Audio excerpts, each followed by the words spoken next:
बिस्मिल्लाहिर्रहमानिर्रहीम। अस्सलाम वालेकुम दोस्तों, मेरा नाम है मोहम्मद अदनान अरशद। आज की इस वीडियो में मैं आपको बताऊंगा इतिकाफ़ क्या है और इतिकाफ़ की नीयत।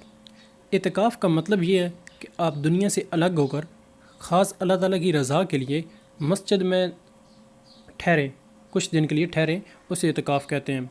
और रमज़ान मुबारक के आखिरी अशरे में जो 10 दिन के लिए इतिकाफ़ किया जाता है उसे सुन्नत इतिकाफ़ कहते हैं।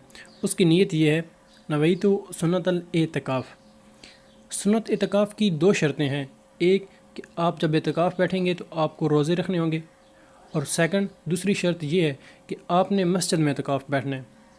और मस्जिद में इतिकाफ़ बैठने का ये है कि जो ये कहा जाता है कि ज़्यादा नहीं बोलना, नहीं, आप ज़रूरत के मुताबिक बोल सकते हैं। उसके अलावा आप अपनी इतिकाफ़ वाली जगह से सिर्फ तभी बाहर निकल सकते हैं जब आपको वज़ू करना हो, गुस्ल करना हो या कोई बहुत ज़्यादा ज़रूरी काम हो। नहीं तो इसके अलावा अगर आप मस्जिद से बाहर निकलते हैं तो आपका इतिकाफ़ टूट जाता है। उसके अलावा औरतों के लिए ये हुक्म है कि वो घर के अंदर इतिकाफ़ करें, और वहाँ पर भी उनके लिए यही हुक्म है कि वो ज़्यादा बाहर ना निकलें। सिर्फ गुस्ल और वज़ू के लिए या बहुत ज़रूरी काम हो तो उसके लिए वो बाहर निकल सकती हैं। उम्मीद है आपको वीडियो पसंद आई होगी। अपना ख्याल रखिएगा। Thank you so much. Channel ज़रूर सब्सक्राइब कीजिएगा।